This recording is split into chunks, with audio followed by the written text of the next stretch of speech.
today? I'm doing pretty well. The week has just started, so one of my favorite times of the week. Had a client project launch last this weekend, so that one has done pretty decently. Definitely have some more plans for that. So basically, work is going on that end. As you know, I don't work with a lot of clients, just a few.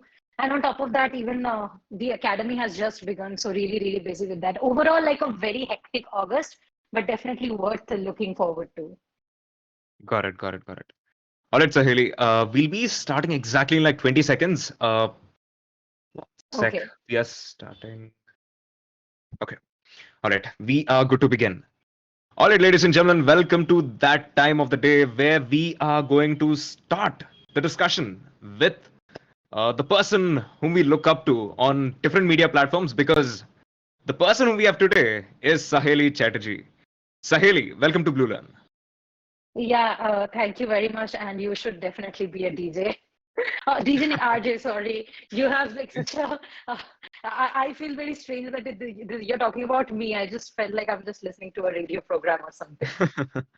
Thank you so much. I take it as a compliment. I'm a podcaster too, Yes, and of I course. and I started my journey as a freelancer. I recently worked with DRDO in the space of marketing. But yeah, we'll definitely talk about that. But Saheli, thank you so much. And okay, uh, before starting the very formal session, I have a couple of things to ask the guest whom we have to here today because we don't want it to be super formal, right? We are a Gen Z company and we want everything to be Gen Z. At the same time, it's these people in the space of Gen Z who are making a difference in the place where we're living in. So, Sahili, here's a question which you have not expected. What are some of the TV shows that you're watching right now? TV shows, oh damn.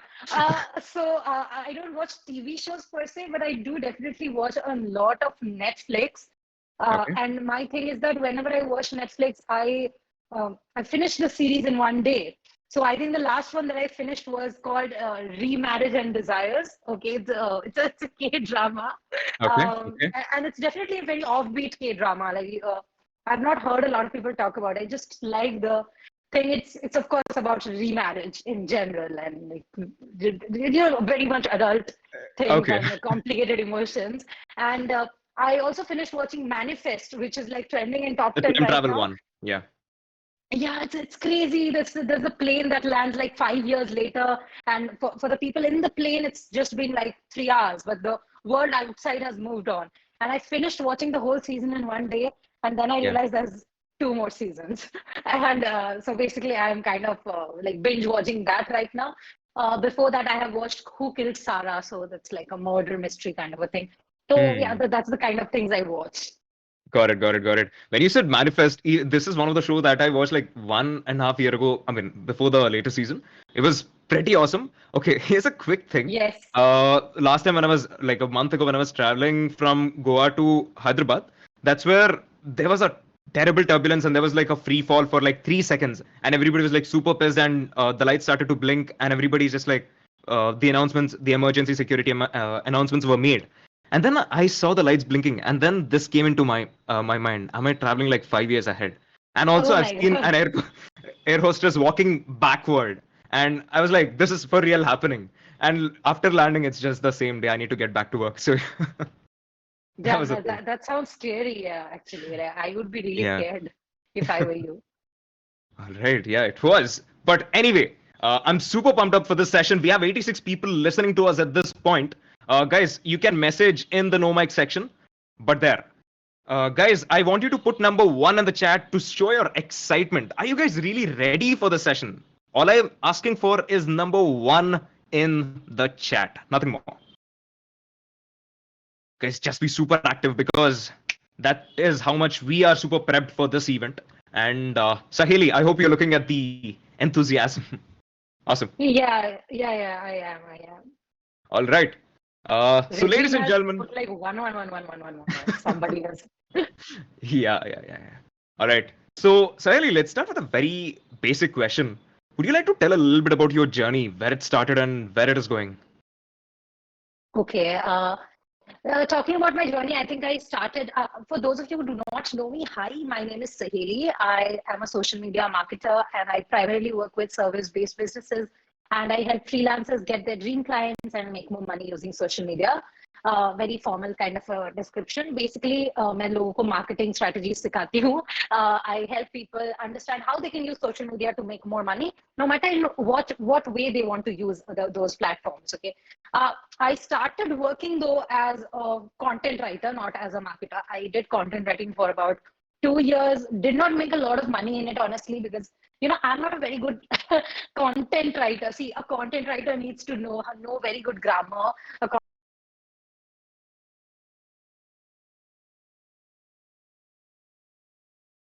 just not my areas of interest at all. So it was not my calling. So although I did it for the first couple of years of my career, I did not make a lot of progress there. I started making good progress when I entered the world of marketing. Now, I knew I wanted to be a marketer because when when you make content, a lot of your content is for socials. So I knew that I liked writing social content more than other content. And then of course I loved being on social media in general. So it just made a lot of sense to explore that side. And it's there that I started getting good quality clients. Like I started getting international clients based in the US, UK, who would pay you like really good money to manage their social media, like make a post for them, write a caption for them, help them strategize a launch. Okay. So I did a variety of work for my international clients. And that's where I realized, okay, freelancing pays you a good amount of money, especially if you are decent at what you do. At any given point, I would actually have like 3 clients maximum, because I also had my college to deal with.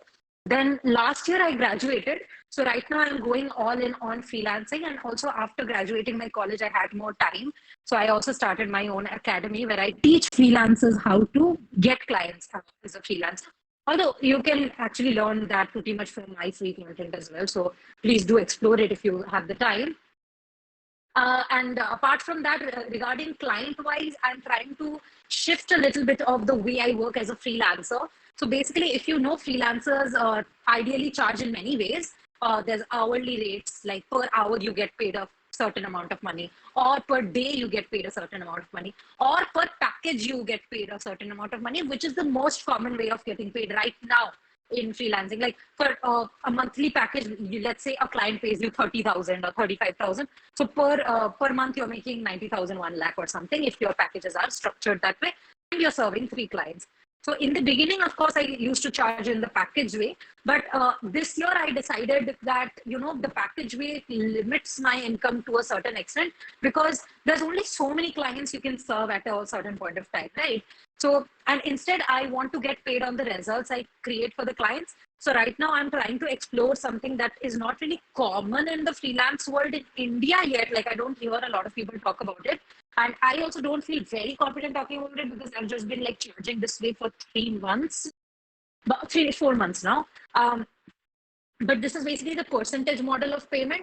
Basically, I get paid a percentage of the revenue my work generates for a client. So if my client makes, let's say, 50 lakhs in revenue, I will make, if I'm getting 10%, let's say in this case, I'll make 5 lakhs for that one client. It helps me not have an income limit because it's just easier that way, to be honest, especially with the nature of work that I have. I primarily work on launching new products. So launches need a lot of different things. If a client is paying me, let's say 20,000 for writing 2 emails or 5 emails, whatever, and I see that in the need of the hour, I need to write 10 emails. I don't want to bicker with the client for like the new rate or whatever. I would rather have a certain percentage of the revenue, and then I'll do whatever is needed to get that money to improve that revenue number because I directly get impacted by that. So I think it makes a lot of sense for clients also and for me also. So this is a new way of getting paid that I'm exploring right now. So that is where the journey is going. I think the long-term vision is not to approach my clients as a freelancer for them or someone who is serving a skill for them, but rather someone who is investing in their business. Because I As a have partner. as a partner, yeah, because I'll have a proper percentage in their business. So I'll not do business with someone who I don't find promising. Okay. And that has, of course, helped me a lot as well. For example, I have been approached by some really, really popular names in the last 2-3 months because of multiple reasons, and primary one being like referrals. Okay. I've been getting really good quality referrals recently. But I rejected them, and I only rejected them because I'm not charging a package fee. because package fee wise, it will make sense to take so many clients and it would have been making me a lot of money. But I found, like, for example, if a client is not really good at what they do, or if I know that they are faking it, I'll not take them on as a client because I know that this product or their product won't scale. So even the client quality that I have right now is probably the best that I've ever had. So I'm very happy with where the business is going. I'm being a little patient with choosing the right people right now, because it's like if I make one mistake, it's going to cost me very heavily. One project not executed will cost, because see, I make money when the project makes money. If the project doesn't make money, it means like even my work is gone down the drain. So definitely a hard way of getting paid to explore as a freelance. So that is where my business is going right now. And yeah, I'm very happy with the pace. Let's see what happens. Got it. Also, Saheli, number one, when you do this pitch in fact, like where you are currently and what's the level at which you're dealing, it looks really, really awesome. In fact, it is, the numbers are, these sound great. So here's a quick question, not being clickbaity, but can beginners be successful in freelancing? Yeah, I do get this question a lot. Like, I think majority of people in this room are beginners. If you're a beginner, please raise your hand, or I don't know, type a one in the chat, so that I know that I'm talking to the right person. If you're a beginner with not a lot of experience, please let me know in the no mic chat, please. Uh, I can't see the no mic chat. Yeah, there are a couple of people. Yeah. Okay. All right, all right. Yeah, I see it now. Okay. So if you're a beginner, if you don't have a lot of experience, you don't have so, for example, for me, though, it's easy, right, to get some clients because I have so much experience, a good amount of work in my portfolio to show. But when you're a beginner with nothing in your portfolio, there's not a lot that you have achieved. There are three things that you can do to be successful. A, get a variety of experiences. Okay, why? Because you as a beginner will have much more room to grow. You can make a lot of mistakes. You are much more adaptable. You will be much more creative. An experienced person can't really do that. Like, for example, with me, let's say, I cannot experiment too many new strategies on a client, because if the strategy doesn't work, it will be a permanent mark on my reputation. But when you're starting off, you can really afford to make that many experiments. Okay. And a lot of times those experiments will get you really good results, unique results that you will only be able to recreate for a future prospect. Okay. So try to be very experimental as a beginner. Secondly, build some business friendly traits. I think anybody who wants to get into freelancing needs to remember that freelancing is a type of a business. If you don't understand business basics, you'll not make money. Okay. As simple as that. I think a big reason why I did not make good money as a content writer is because the years I was content writing, I had no clue why people want content. Like, I knew that I got a topic and then I wrote about it and then the topic went to the client.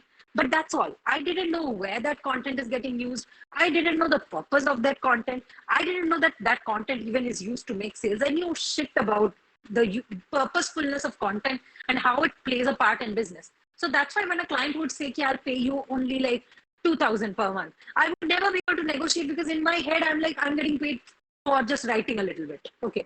So I did not understand business. I was very young then, right? I was in my teens. So when you understand business, you'll be able to charge better and optimize your skill sets better. Okay. So please do that.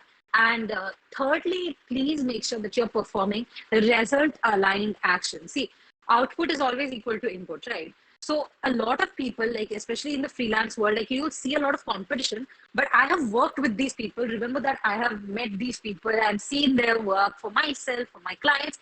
And I can assure you that most people have very substandard skills, not really good work ethic, and very disorganized service delivery. Like majority of the people we have worked with, I've seen working. Okay, because these are not things that people are taught anyway, so people don't know how to do it, right? So if you can work on these three areas, even as a beginner, let's say you don't have the skills, but let's say your work ethic is very strong. You keep your client updated regularly. You're very speedy with your work. Okay. You organize your work very nicely in a drive file so that whenever your client requires it, they can easily access it at one place. Okay. These little things, if you can put into your work, clients will always prefer to go for a beginner. Okay, who is more communicative. I think one of the biggest advantages I think also beginners have is they can be much more communicative than experts, because experts, of course, have lots to deal with.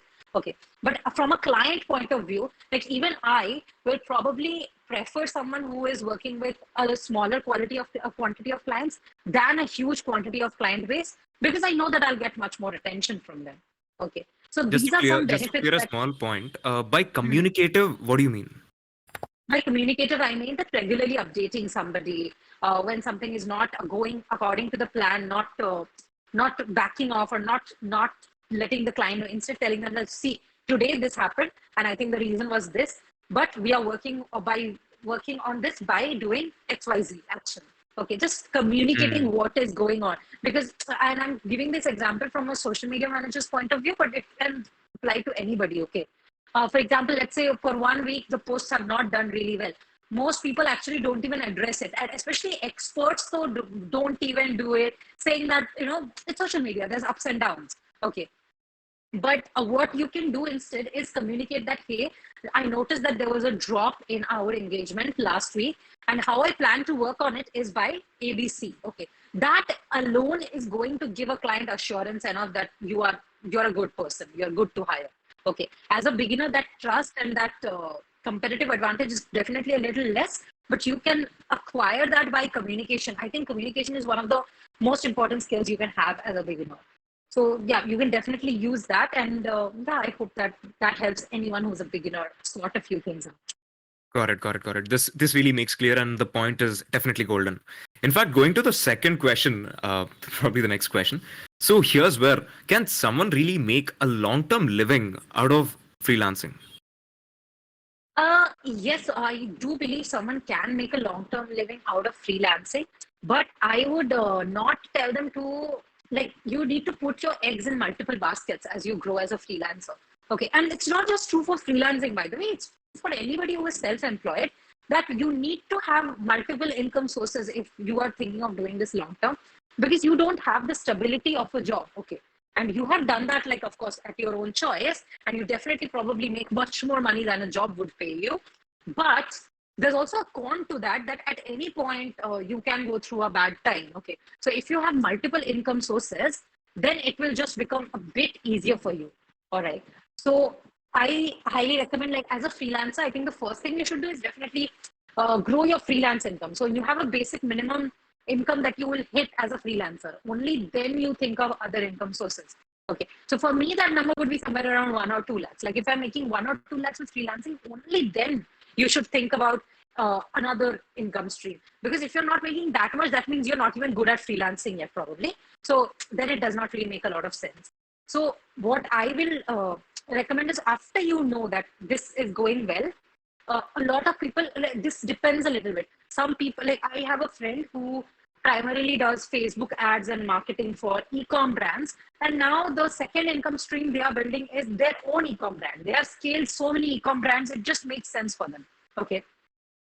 Or for example, if you talk about my own business, for me, I have only worked with service-based entrepreneurs, coaches, and consultants in my whole career. Okay, a few here and there, but mostly this kind of people. So for me, it makes the most sense to make my own course, because it is something that I know how to execute, launch, etc. You'll see a lot of freelancers in the content industry create their own ebooks. Okay, why? Because they have already done that so many times for their clients. It's easy for them. It comes naturally to them. Okay. People who are tech freelancers often build their own SaaS products. Okay. But yeah, these things take time. So definitely, like, you can earn long-term living as a freelancer. Like, I do still make a living as a freelancer, but from other income sources. But that income increases when you have multiple income sources. Yes. Secondly, it definitely gives you a backup in case the freelancing doesn't work out, or maybe just take a little bit of break once in a while from that, because serving clients day in day out gets very hectic. So if you want, you can take a break. So I would say that, yes, it's pretty much long term, but I would still recommend that you put your eggs in different baskets. Hmm, got it. So, an extension question to this, to get to multiple sources of revenue, especially to scale freelancing, Mhm. is where the right contacts come into the game, right? How do you communicate with the right set of people? How to Okay. network? Okay. Yeah, so when it comes to scaling, I think it becomes a lot more easier if you have the right kind of people in your network. So I think for me, I have been very conscious about networking in general, because I know that the right person can save you a lot of time. Like instead of having to spend a whole month on outreach and getting to know new people or whatever, you can just talk to one person and ask them that, hey, I need someone to work for. Can you recommend me? Okay, so I'll recommend both the ways. Okay. And one of the things is actually in my case study, which I can definitely share in the chat or wherever later on, where basically I got in the finance industry this year because I felt like in the finance industry, it will be easier for me to get the kind of results I want because it's a fast growing industry. I think like, so basically I have my own academy too, right? So, and I saw that my own students who chose the finance industry were making much more money than the average student in that same skill set. Plus, sometimes they would even surpass the kind of money I was making then. So I was like, okay, let's see what is happening here. So that's why I decided, okay, let's go into the finance industry. And the thing is that another few reasons that I wanted to get into the finance industry, and I also deprioritized my two major clients from US and UK is I want to work more in India. I want to build a better future in India. And professionally, I wanted to shift to the revenue share model that I talked about already. And that model is a little easier to implement in India, at least from my experience. Okay. And fintech, because Indian fintech market is expected to reach like 150 billion in valuation by 2025. And India's fintech adoption rate is about 87%, according to a report by India Briefing. And about 2,100 fintech companies started in India. And where is all this money going? Like, just think about where is all this money going? In hiring people, in paying out influencers probably for their influencer marketing, in creating good products. Okay, I just think about which industries are getting really good funding and figure out where you want to be. Okay, so that will help you make a smart choice. Okay, and my problem here was, of course, that I did not have a network in this industry, at least like at the time of thinking that I want to do this. I had never worked in finance before. I had only done one, actually, it's wrong. I had done one project in finance in 2019. Okay, and it was the only project I sucked at. Okay, so of course I was really underconfident also that why would someone choose me? See, working for global clients in business, coaching, etc. is one thing, but working in the finance field is like wildly different. So I didn't know where to get started. Okay, so you need an entry point too. No matter where you want to get, you need an entry point. Okay, and I would definitely say that entry point was a little easier for me despite not having experience because the aligned experience of various fields did help me. Okay. And the strategy that I followed was very simple. And of course, it hurt a little bit at the ego level, I'm sure, because I decided that I'm going to work for free for someone and use it to build my portfolio. Okay. And I decided to take that route because it will be like faster than telling someone I'll charge really low or telling someone I'll work for you, but I have no experience. I thought that would take a little longer time, maybe 1 month, but proposing someone to work for free, they will agree within a few days maximum. So you can totally do the otherwise too. You can not work for free, but for me, it was easier that way. Okay. So when I knew that this is the way I want to take, there are three types of people that you can approach. Okay. One is called the impactor, and the impactor is a person in your network who has a good amount of following. Okay, someone who is very well connected. So this can be a friend who has a good network. We all have this one friend who is connected with everybody. Okay, it can be a friend who's a social media personality. It can be a well connected relative. Okay, the impactor is not someone who buys from you. This person in your network is not your buyer, but they help you in reaching more people. Okay, and they are very important. The second type of person is a promoter who you can directly pitch to and start get them as your client or something, and promoter directly generates your revenue. And the third type of person in your network you need is called an expert, because you need them because they have access to people, resources, and expert level information in your field. Nobody knows everything. So even if you get a project, like let's say, for example, if I get a finance project and I'm stuck with something, I'll not be able to ask my client like what to do. I need someone in that field that can guide me. Okay. You cannot really earn high without having a few experts in your network. Okay. But for this particular thing, I decided to contact an impactor. And the impactor was Shreya Kapoor. She's an Instagram influencer, and one of my contacts knew her. I did not know her, and I noticed, like, you also have to have a very observant eye. So I noticed that she was trying to grow on LinkedIn. Okay, so my contact who knew her I asked them to connect me with her and that I'll help her out and everything. And she agreed. So I consulted her then. And till this day, she's the first one who connects with me, regardless of whatever the topic or anything is. So she became my first client in the finance industry. And the very first post I worked on with her went viral. So, like LinkedIn level viral, honestly, not the Instagram level viral. And it did really well. So I started getting referrals. And that's where things started. Okay. And if you guys want, I can also share exactly the deliverable I shared with her, so that you understand that it's nothing too much or nothing like out of the world or anything. It's just a strategy. I'll send it in the No Mic chat if you guys want it. Um, where can I send it? No mic section. Yeah, if you open this, you'll be able to see this. Yeah, so basically a marketing strategy for 1 month. Okay. Nothing, Got it. but this free work has generated me over 20 lakhs in the last 3 months or so. So from the referral clients, not from her. Like she did not pay me for this. Okay, but it got me a lot of opportunities. So I would highly recommend that try to network with people and offer a little bit of free service. And I was very cautious in choosing the person. So you also have to be very cautious in choosing the person, because the right choice definitely matters. Maybe if I had chosen a different person, it wouldn't have worked out this well.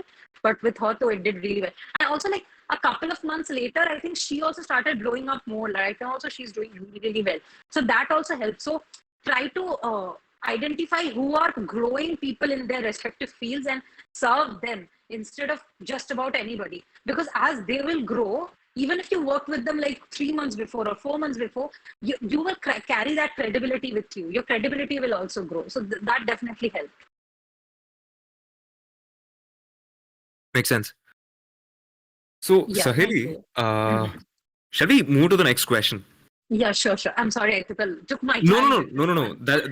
That's worth it. That's completely worth it. Yeah, I got to learn a lot.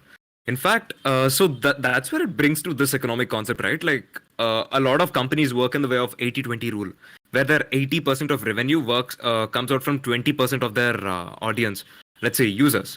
So does the same apply in the field of freelancing as well? Um, I don't agree, because for anybody who has a, so it depends a little bit. If you have a lot of clients, it might apply. If you have very highly varying ticket sizes, yeah, it might apply. But for me, it's not the same. So for me, it does not apply. It will definitely. So regarding the 80-20, what 20% of your efforts bring in like 80% of the results. So right. So I think yes, like the 20% of activities definitely give you 80% of the results. And for the rest, 80% of nitty gritty works, you can definitely outsource it as a freelancer. That might help. But I don't think income wise it's applicable. Efforts wise, yeah, I agree. Correct. Also, as a follow up to this, like how do you ensure that the quality across your team is good enough? Let's say when you're dealing with a lot of clients, I also remember that you mentioned at any point of time you only handle three clients, correct? Yeah, so I will not be a very good fit for answering this question, because especially like with my clients, since I am now working on the revenue model thing, Okay, so okay. I try to give a lot of personalized touch to whatever they are making. So nothing that comes out from my team goes to them without like my proper Got revision it. and everything. And also Mm-hmm. like I don't feel like I'll be a really good agency owner. Okay, I Mm-hmm. have an agency, and for like lower ticket offers and stuff, my agency does handle it. Okay, it's just not something that I market very actively, because it's just like it's just there because I do get a lot of leads, and I'm not a very good agency owner. Like an agency owner needs a lot of skill sets that I don't have, so not very confident about that. Freelancing is definitely like a place where I excel. And also like there's a big difference, right? If you're making 5 lakhs as a freelancer, it's beautiful, it's amazing. But if you're making 5 lakhs as an agency, it's like pretty bad actually. Yeah. So I don't think I've like nailed that agency game, because that needs widely different skill sets. So that's why like that question I'm not very comfortable answering. I do outsource a lot of work. So but then it's not like my immediate core team. Correct. And indeed, I see the point of, I mean, when an agency, which is at a scale, Mhm. makes 5 lakhs is pretty disastrous. In fact, to cover at least a break even. Is this correct? Mhm. Hmm. Yeah, because as Also, an agency, you need to pay your team members, you need to make good profits, you need to invest much more in things. Conversion also gets a little harder as an agency in some fields because people trust people more than brands. hmm.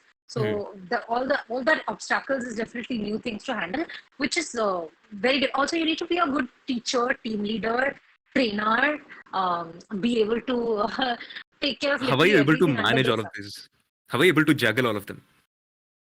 So I don't do those aspects of the agency thing, right? Because Okay. I don't really take the agency part seriously.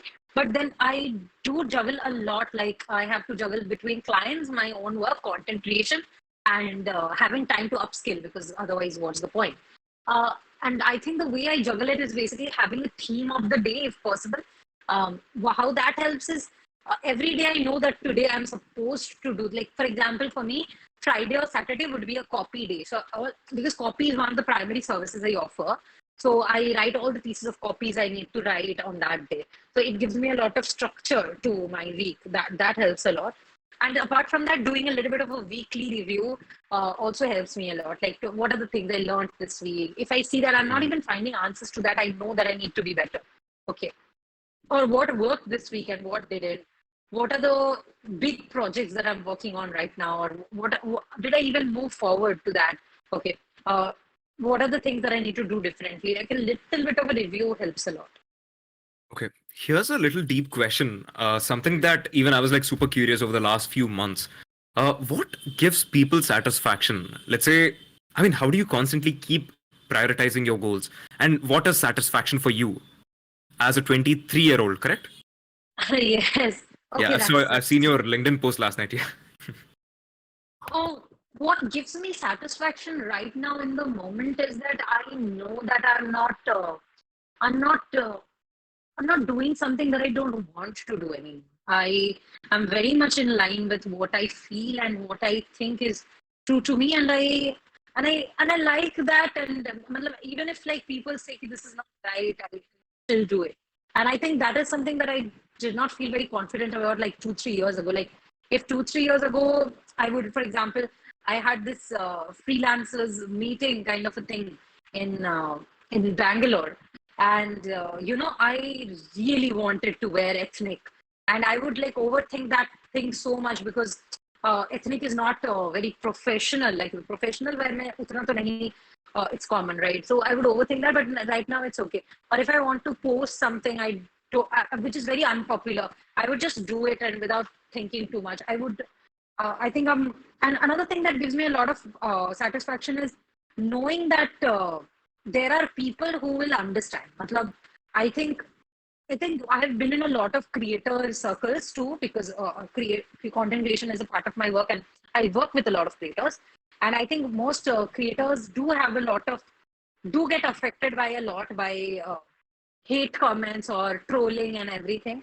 But for me, I don't think that it really matters to me anymore because I have just accepted that. So that there's no matter what you do, there's going to be some people who do not agree with, especially when you're like really young and you're trying to do things. People are even more uh, critical of it. I don't know why. Like you should be encouraging people to achieve their goals. Like in every post I make, there's always one uncle who must be like at least twice my age who wants me to do something else, and I'm like, you're Hmm. not even my father. What are you doing?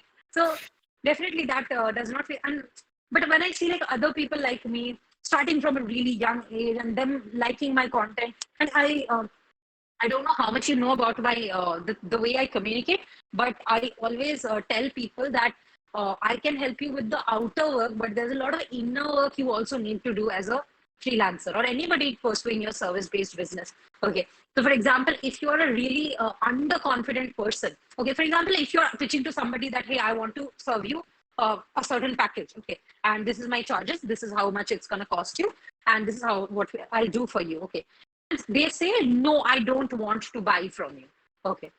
If you're someone who does not have your inner self right, you will take that rejection onto not a rejection of your offer, but a rejection of yourself.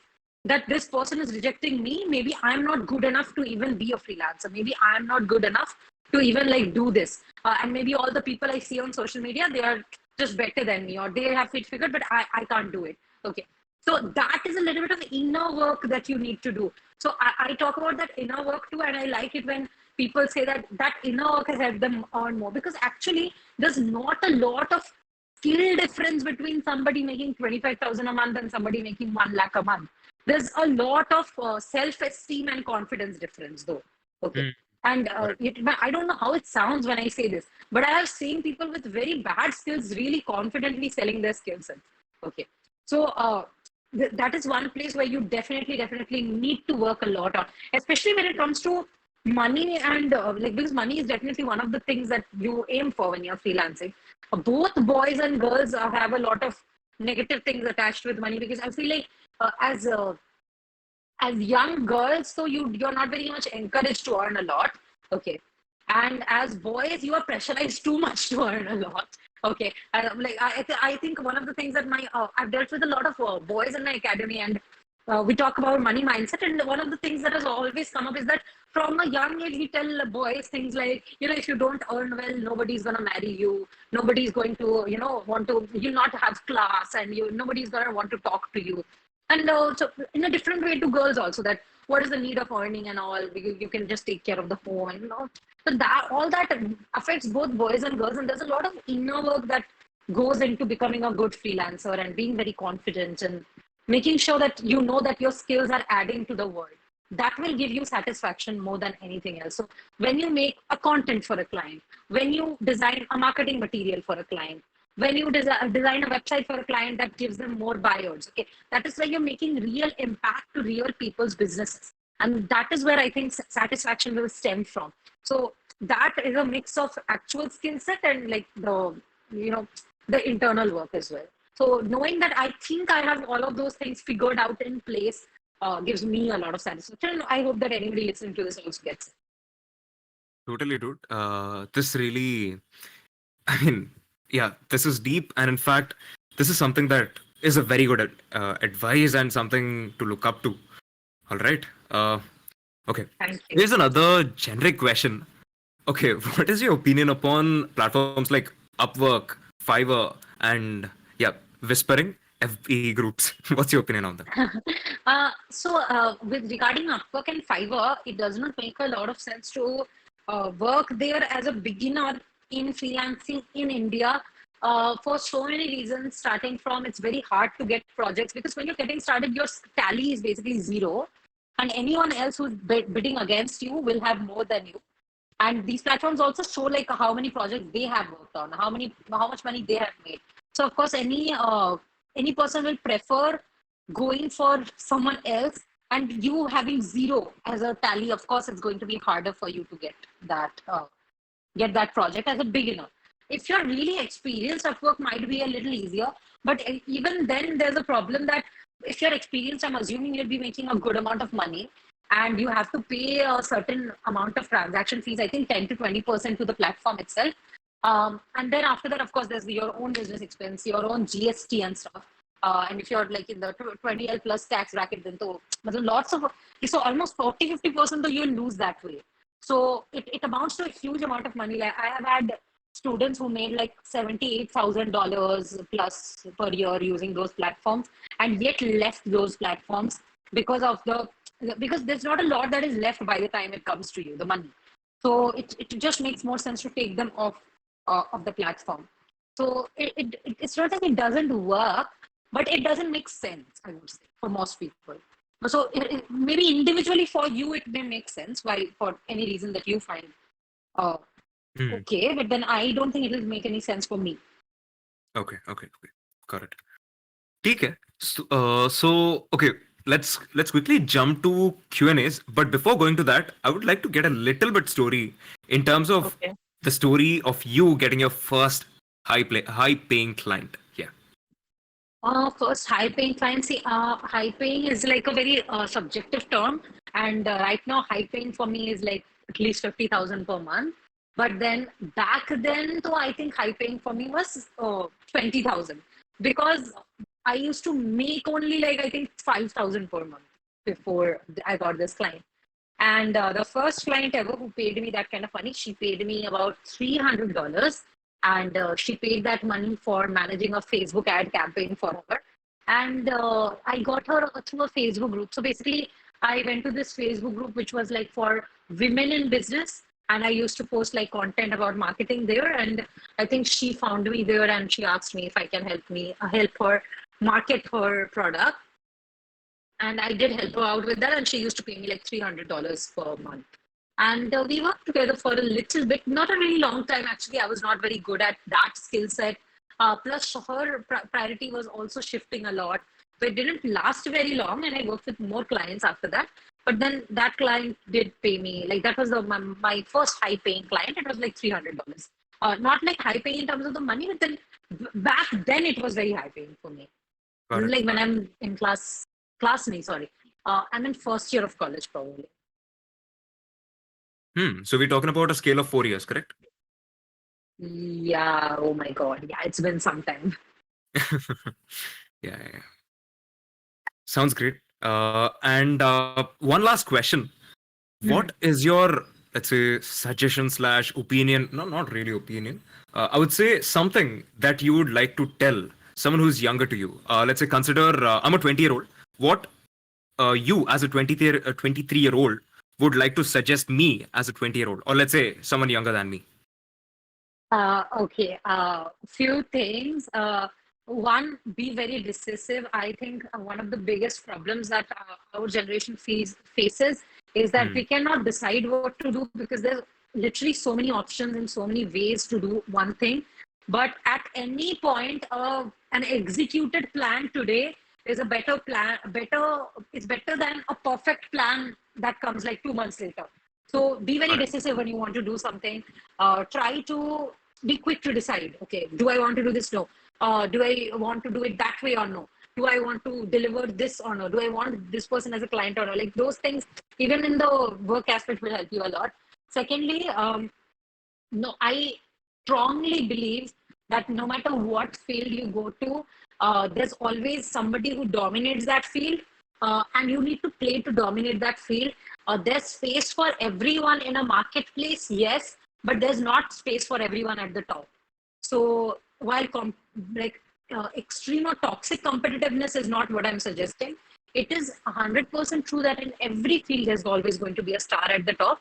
And if you're not working towards going up, you are automatically going down because there's nothing called stagnancy in the world of business. You're either going up or down. And the last tip that I need to give is probably learn more about direct response because that is one of the things that will help you a lot no matter what skill you are doing. Okay. For example, if you are not a copywriter, if you don't even write copy, but still you to talk to people to convince them why you are the best choice for whatever skill set you're selling them. You still need to write text. You still need to mail people. Okay. And if you don't know direct response, it's not going to help you. So definitely learn a little bit about direct response. Uh, it's not going to help you a lot if you're not a copywriter for sure, but still it's going to change your life at least 2 to 3 times more. At least help you make 2 to 3 times more income if you're very good at what you do. A good place to start would be Gary Bencivenga's marketing bullets. So, or Gary Bencivenga's letters in general. They are going to be very much helpful for someone willing to learn direct response. Got it. Just making a note of Thank you. that. Awesome, Saheli. So here I believe we can get started with the questions. Guys, if you have any questions, feel free to raise your hand. We'll bring you on stage if you want to ask directly with Saheli. Or feel free to just drop a message right in the no mic section. And yes, I'm ready to read out those questions. Okay, so Saheli, here is one of the questions. How does someone make themselves more marketable? So does this mean everybody has to be a freelancer?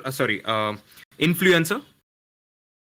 Uh, no, not everybody needs to be an influencer in the way. I think the way you're talking is that like popular influencer with a good morning routine and a good night routine and like productivity day thing.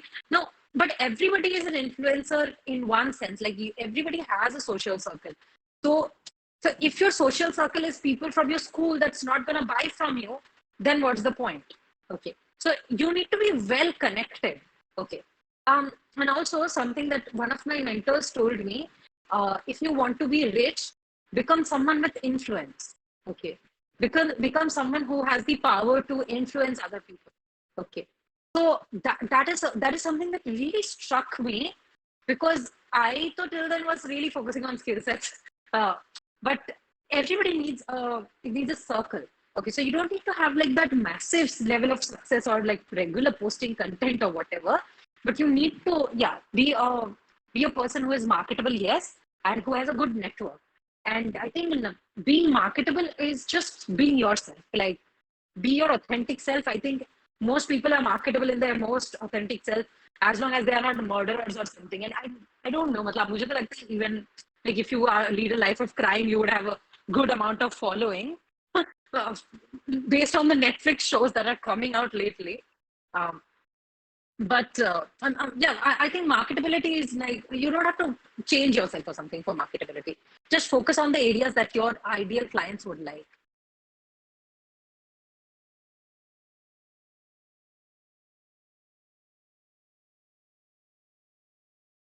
Hello. Chandan, are you there? I guess you're on mute. Okay. I've been speaking from the last few minutes. Okay.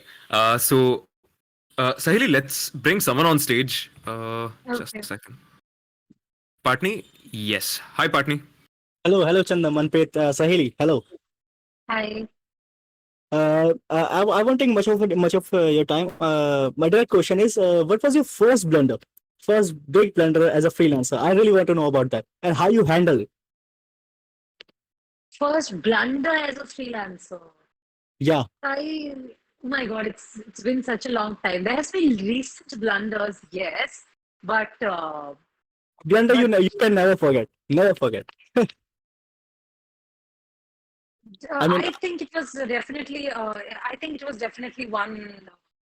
So basically the it was like for a Facebook ads client, and so basically it was a loan company kind of a thing for various universities. And I was, again, I told you that there was only one finance based project that I did now in 2019 that I did not really do well at. So this was that project, and I made a lot of mistakes in that whole project. uh, and also my client themselves were also very micromanaging kind, so matlab, lots of things went wrong in that. Starting with the fact that there was a lot of misplaced text, because I really didn't have a full grasp of what I was writing, because the field was so new to me. So definitely that was a big blunder. Even more so because those were like ads on whom like money was being spent. So yeah, but that's definitely one big blunder that has happened. and Uh, how did you actually wrap it up? I really want to know about that more. I did not wrap it up. I got fired. Okay. Yeah, honestly, I do think I could have made it work if I wanted to, because there has been things that have gone wrong, and I have still made things work. But that one I couldn't, because I was very underconfident now, because that's a new field. So I was not Yeah, very yeah. confident that even if I get settle this issue, there'll not be another issue. So that, and B, that I was very overwhelmed. Like, that was a very big project, and my very first big project it could have been, and I was not ready for it. Like, the timing was just not right. It did not work. It did not work that way. Okay.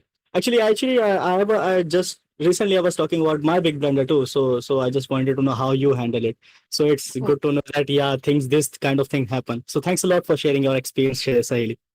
yeah, definitely. In freelancing, there's gonna be mistakes. Like, people, of course, inclusive of me, we mainly talk about the things where we did right, but then things do go wrong pretty often.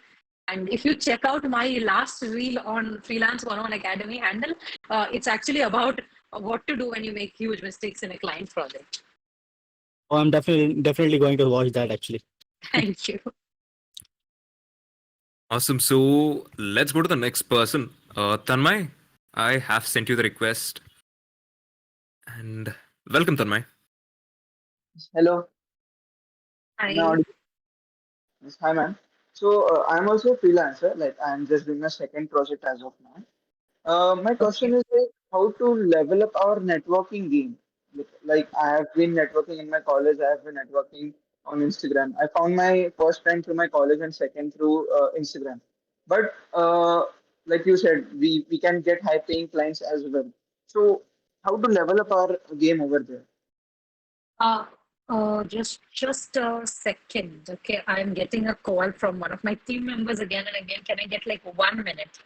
Since it's a like a repeated call, I am worried that it might be something important. Yeah, yeah, sure. Yeah, please.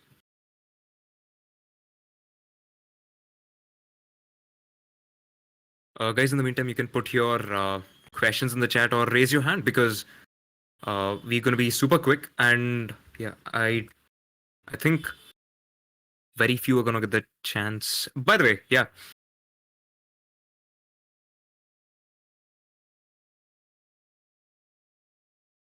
Okay. In the meantime, what is something that grabbed your attention recently? Can I see it in the chat? Anything?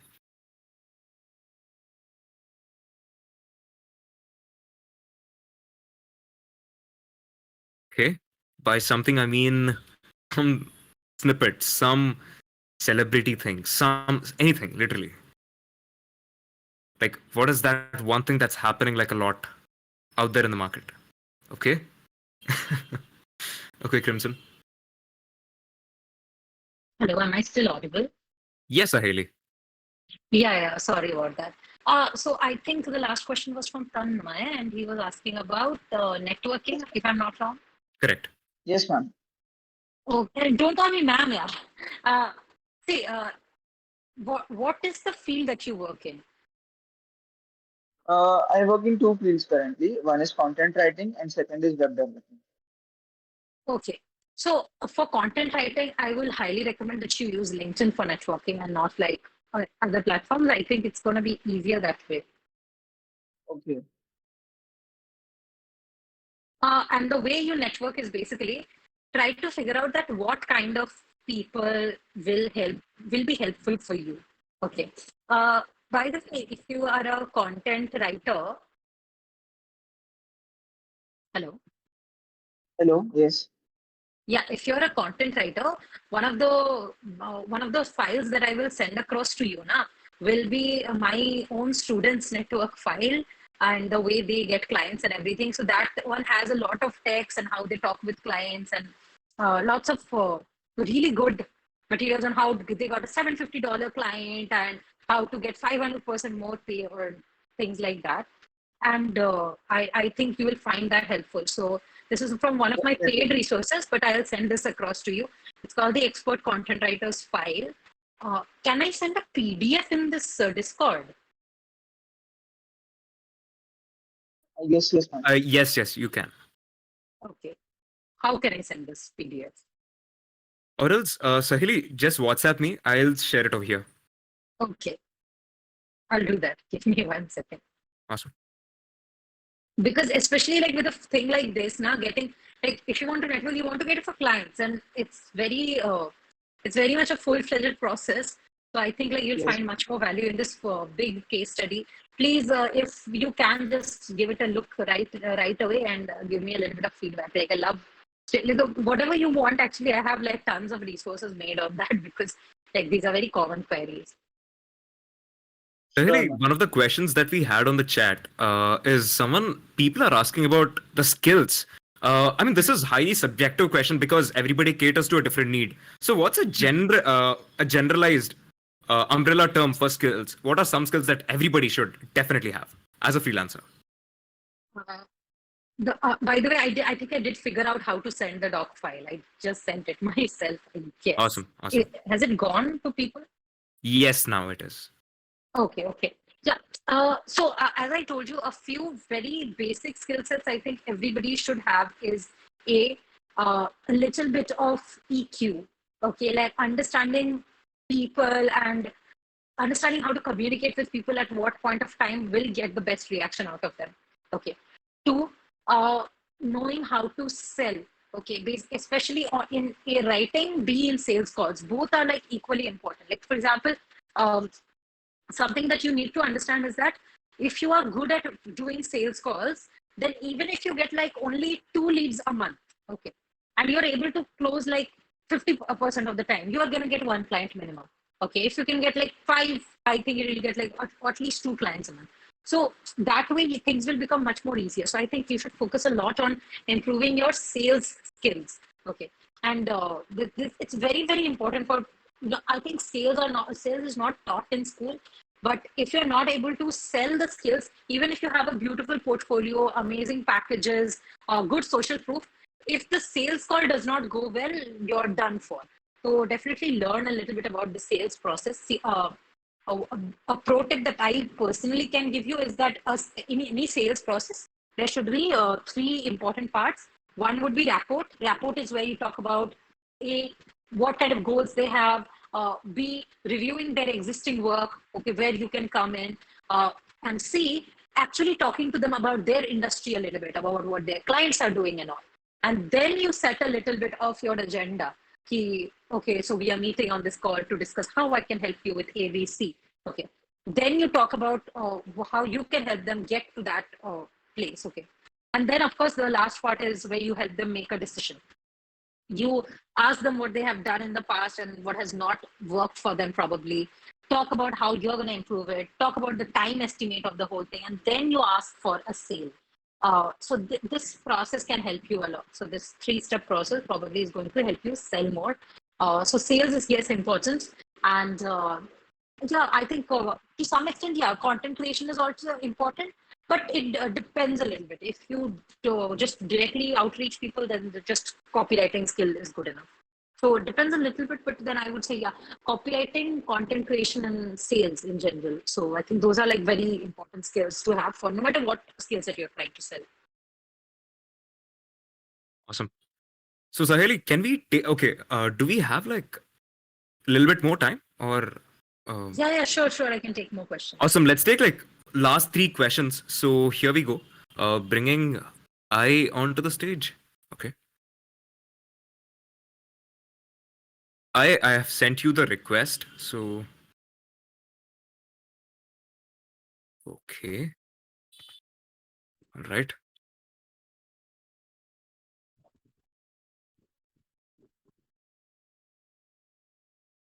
Okay, so I've sent accepted you. All right. Hi, am I audible? Yeah. Yeah, I heard a lot about like copywriting from you on your YouTube channel as well, and like from other people who've sort of taken your courses. I wanted to know how do we add like emotions to our copy, especially in the fintech industry. And also not for a personal brand, for like a company or a startup. If you can, you should subscribe to Kamesi's newsletter, because that will be a very good example on how storytelling and emotions can be put into email marketing, for example, in this case. Kamesi is a feminine products brand. Kamesi, Carmesci, Kamesi. It's a feminine products brand. Okay, yeah. Yeah, so you can check the way they do storytelling and the way they incorporate emotions in their work. See, I think in terms of adding emotions in your copy, a thing that can help you a lot in like studying some of the best copywriting campaigns of all time, where emotion is the primary angle.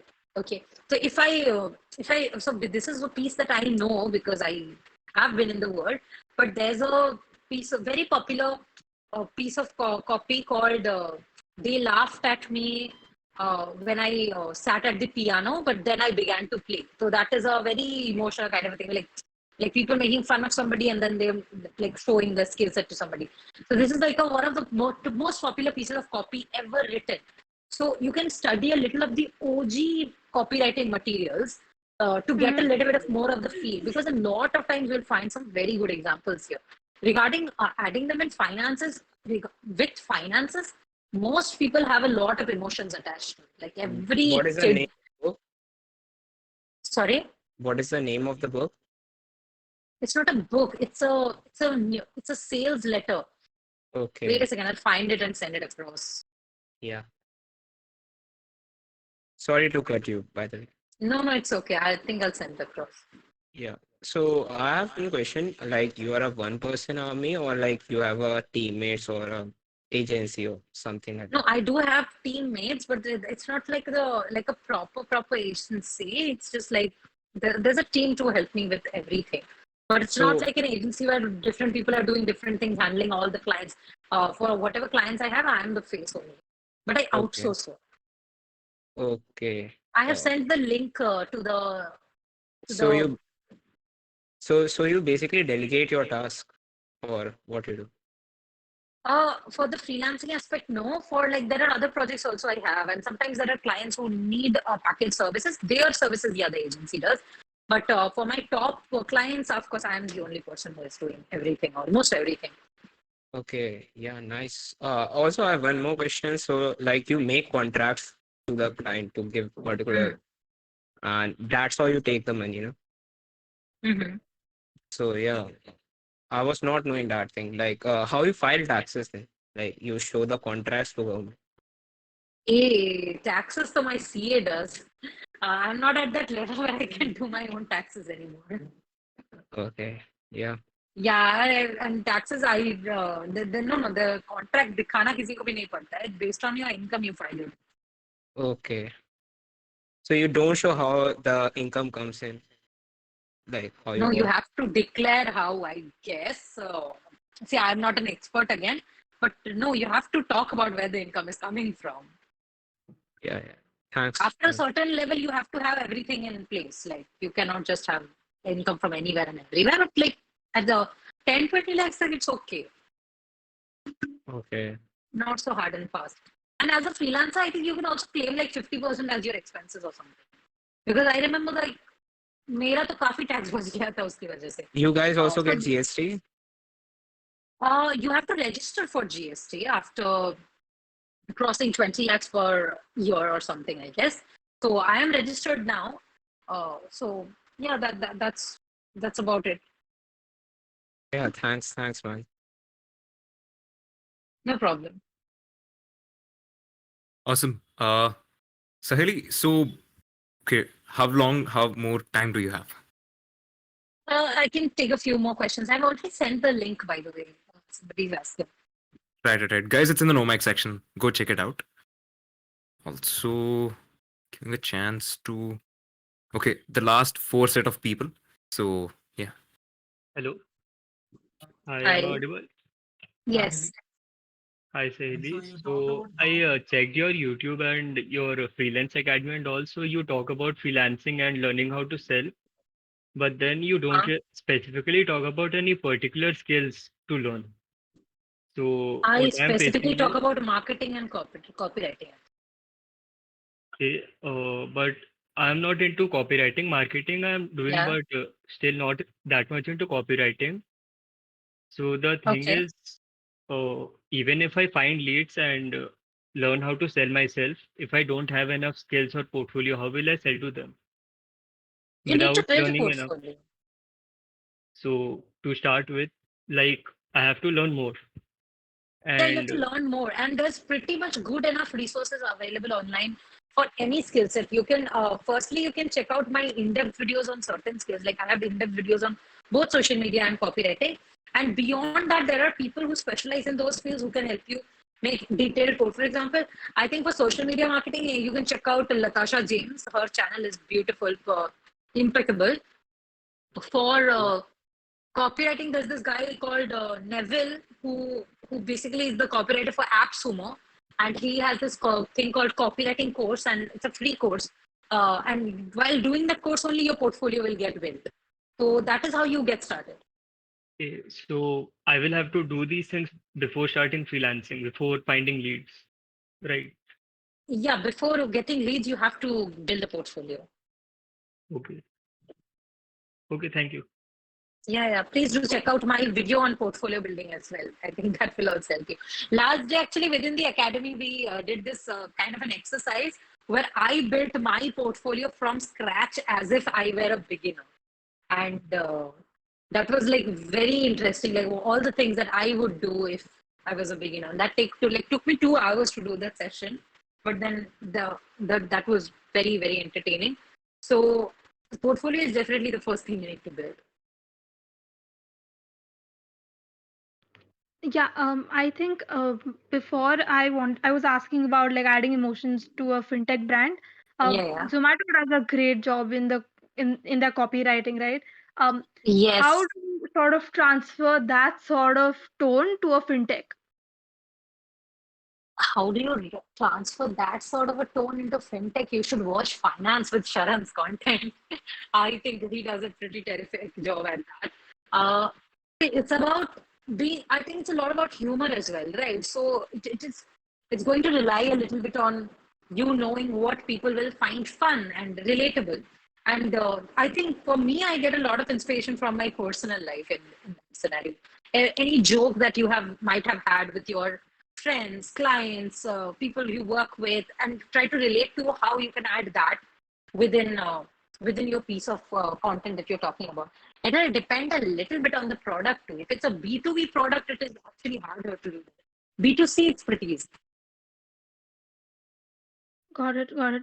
In your social media course, do you so like the audience that you target, is it only beginners, or like does it also include people who have a good amount of experience in social media, like about 2 years? I do not have a social media course actually. I could see a social media marketing course, like along with Freelance Academy. Oh, it's a masterclass which comes under the academy only. I think that you're Okay. talking about that. Uh, Mhm. I think there are a few things that you can still learn there, but not a lot. Like, I think the only part that is learnable there for someone with experience is probably my methods of outreach, but otherwise, I think you can pretty much know everything. Got it, got it. Yeah. And if we have to get in touch with you for like business, like for content writing sort of business, how do we get in touch with you? LinkedIn DM is probably the best way because that is where I have the least amount of followers from, like, in all my socials combined. Okay. Okay. Yeah. Thank you. Sure, thank you. Looking forward to connect. Sahili, am I audible? Yeah, yeah. So you talked about how communication was important to have Yeah. the EQ communicating with different stakeholders. So how do you improve that? How do you start articulating concisely and be more convincing? How do you improve that Uh, skill?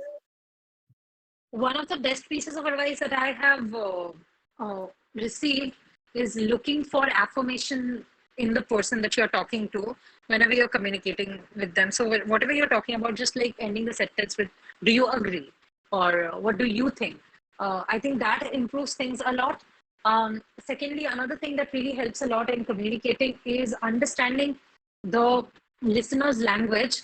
Because, for example, like I face this even more as a marketer because I might know what the term organic means and it makes me feel like everybody does, but that's not the truth. So a lot of times I would lose clients simply because of the fact that they will not understand my jargon. What is CTR? What is organic? What is KPIs? A lot of clients actually did not know that, especially when I was in my earlier stages, because they would also be clients in early stages of business. So understanding what language they speak and coming down to their language, like if they usually use the term uh, cost, okay, it's easier to talk say cost than price, okay, that way. So little things, okay, little linguistic things, if you can mirror what the client has, that will improve your communication a lot.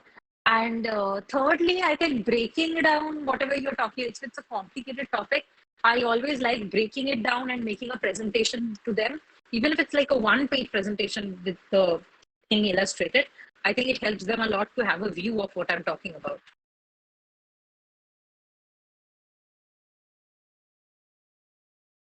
All right. So guys, please make your questions Okay. little quick. MJ, you can go next. Hi, Sahili. My question is Hi. is it really worth making content in regional language in the longer run? Like I have read an article which stated regional content consumption is increasing day by day. So what's your thought? This is actually outside my area of expertise and not really something that I've done a lot of research on either. So so I'm not very confident in answering this one. But if your personal research supports it, then why not? I believe I can answer this. Sahili, can I go ahead? Yeah, sure. So MJ, in the beginning, I mean, I'm still making content in the space of English. Yeah, definitely, English is seen as a golden ratio. But at the end of the day, something which gave me a, let's say, um, a huge tangent is basically the regional language. So over the last 2 years, I've been working in the space of building regional podcasts. Especially, I targeted just two states, that is Andhra Pradesh and Telangana. So I started doing podcasts, like 6, 7 podcasts, and then today we've built an entire media company out of that called Pure Perception Media with more than 100,000 audience and working with let's say media companies across different countries. So in fact, indeed, if you, I mean, there is enough amount of people in the market, and then we have the reach for them, and that's how you make a good business, I believe. Yeah, it's always a good time. Great, amazing, amazing. By the way, I really like Saheli, your book reviews. Thank Lastly, you. your top 5 books you would like to recommend people. My top 5 books. Right now I'm reading Shake the Bottle and I'm really, really liking it. It's a book by Ashapurna Devi. It's a Bengali writer. That one I'm really, really enjoying very much. Lost Soul. It's like an illustrated book by a Nobel Prize winning writer in fiction. In non-fiction, I think one that I keep going back to is Almanac of Naval Ravikant and Personal MBA. I like them very much, and if I need motivation, 10x.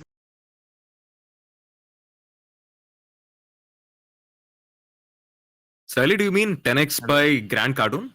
Yeah. Awesome. Okay. Okay. Thank you, Saheli. Okay. Awesome. So, Ajay, you can go ahead with your question. Sure. Hi, Saheli. Yeah, let me know. Yeah. I'm also a freelancer for quite some time now. And just for the context, I have also enrolled in F101 Academy as well. So I had a simple question about my portfolio. So right now I have two portfolios. That is very the worst thing that I could have done. But there's no other option for me. The reason I have to maintain two portfolios is that my first portfolio contains very high quality projects from clients that are basically MNCs, very reputable clients. But the thing with those projects is those that they are under NDA, so I can't really share those portfolio or those projects with clients straight out of nowhere. So, and my second portfolio is of mock projects, projects that are conceptual projects, and those are not really the high quality, I can say, or very impactful. That's why there was a need to create second portfolio as well. So, how do you suggest me to combine those portfolio or tackle this problem of having these two portfolios? If you had an NDA, I don't think it's worth taking the risk to share that with anybody. At best, what you can do is on a sales call, probably show it if the sales call is unrecorded. If you are also 100% sure that this is not going to be a person who can land you in trouble. I think that's the best way to go about it. Apart from that, any savable proof, I don't think you should even risk, considering that you have signed NDAs with like big MNCs. But even showcase on like live calls or sales calls. Mhm. So all those projects are not under NDA. Some are not particularly under NDA, but those projects are still under development, and they might take some time. Let's say 5 to 6 months before they get published, and I have the permission, finally have the permission to show them in my portfolio or completely share them without asking for their permission. So how do I go about those projects? Those are not under NDA, but not out in the market for regular customers. You can showcase the prospect, the potential of the project or what you're working on in the project. Current work is always helpful to showcase that you are in demand.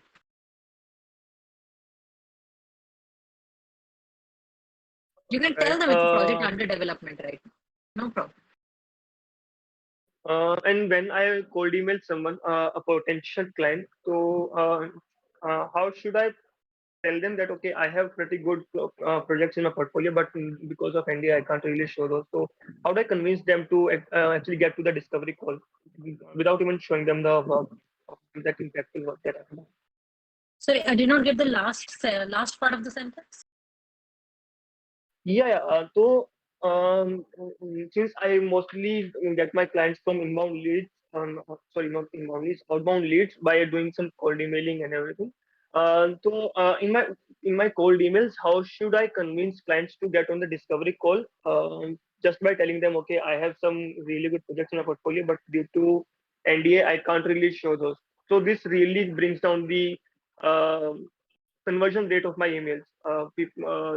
A very small portion of clients would agree to get on a call with me. So how do you suggest me to tackle this problem or convince clients to get on a call with me so I can show them that portfolio or those projects in a single session, on one session? Okay. See, you have to talk about something that is so valuable that they come on to your call. Okay. And one of the types of pitches that I would recommend to use is called a problem pointer pitch. So any problem that you can spot in their website or whatever you help them out with, talk about how you've spotted that problem and how many clients you have helped, improve that, and that you want to help them with that. Okay. I will send you the template for this in the Nova chat. All right. Got it. Thank you so much. Give me 1 second. I'll send you the template for this. I can't find no mic. Right. Sure, I'll look at it.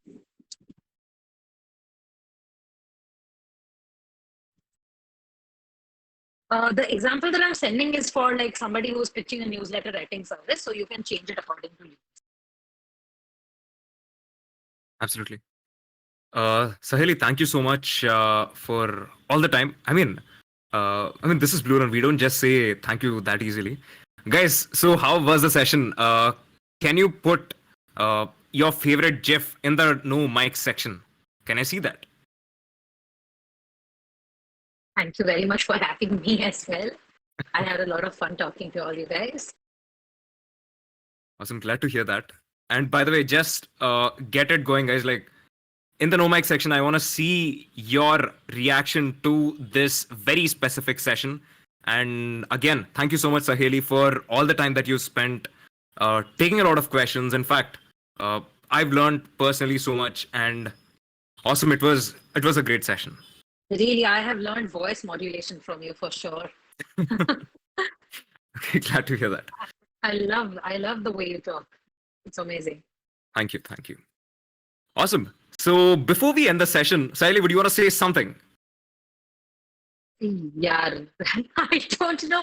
I would like to say that I think I sent a lot of materials here today. Right. And I you would did. love for everybody to actually put them to use to make sure that you're actually able to make something out of it. I think there's a lot of advice out there, and mine just will add to the noise if the advice is not implemented at least. So please do that. And I would love to probably stay connected with you over on LinkedIn or Instagram if you're following me over there. And thank you so much for having me at BlueLearn. Absolutely, it's a pleasure on our side. Guys, just a small request. As a point of gratitude, you can just, I believe you have learned so much just like I did. It would be awesome if you can tag Saheli on your Instagram stories along with BlueLearn. So that would mean a world to us, especially for us to be super motivated and do more sessions. And Saheli, she's pretty awesome. Yeah, you know it. All right. Thank you so much, ladies and gentlemen. Thank you so much for coming, Saheli. In fact, it was awesome. Yeah. Yeah. Can I say bye to everybody? Actually, say bye to everybody after my session. Right. You can do that, definitely. Yeah. Bye, Ren, Naresh, Reverse, Sushil, Akshay, Hardik, Coffee. Okay, who is this Coffee? Because I love coffee. My dog's name is also Coffee. RR, Sriram, Emmanuel, Cosmo, Suraj, Neil, Altaf, Minil, Bharat. Thank you so much for joining. Deris, Anupam, Sai, Snowflex, Tanmay, Shubh, Raj, Nandita, Bye Bye, Anshika, Ishan, Divya, Himmi, Gitali, Mukesh, Ankush, Sheth, Meta Moon. Okay. Sahil, Sumit, Pratap, Aditi. Aditi, nice talking to you here today. Fury, Imperfect Zen, Rahul, Ankit, Gitanjali, MJ, Shayon, Abhishek, Arik, Radical Hoplite, Crimson, Patni, Sugar Design. I don't know what is that. LOL, name is LOL. Okay, towards the end, तो ये नाम पढ़ने के लिए है नहीं, but it's okay. YD Electronics, Ajay, Sky, bye. My God, I can't even these names. Really lovely having this session with you, and I hope to meet you guys again soon.